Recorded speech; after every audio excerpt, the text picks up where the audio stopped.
আজ গিয়েছিলাম আমার বান্ধবীর রিসেপশন পার্টিতে। আর এখানে দেখো ওকে কিন্তু খুব সুন্দর সাজিয়েছিল, একদম একটা মিষ্টি বউ লাগছিল।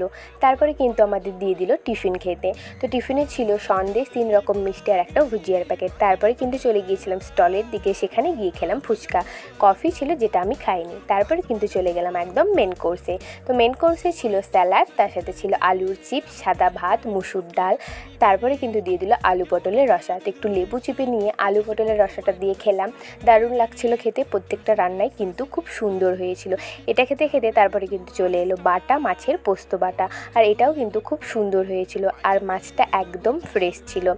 তারপরে কিন্তু চলে এলো আজকের শোস টপার মাটন কষা, আর আমার পাতে কিন্তু নল্লির পিস পড়ে গিয়েছিল। প্রথমে কিন্তু 4 পিস দিয়েছিল, তো এটা খেলাম। আর মাটন কষাটা দারুণ হয়েছিল, সেদ্ধ একদম পারফেক্ট ছিল, আমার তো খুব ভালো লেগেছে। তারপরে কিন্তু আবারও 2 পিস নিয়ে নিয়েছিলাম, আর পরের বার কিন্তু 2 পিসই আমার পাতে মেটে পড়েছিল। এই প্রথমবার বিয়েবাড়িতে আমি মেটে পেলাম।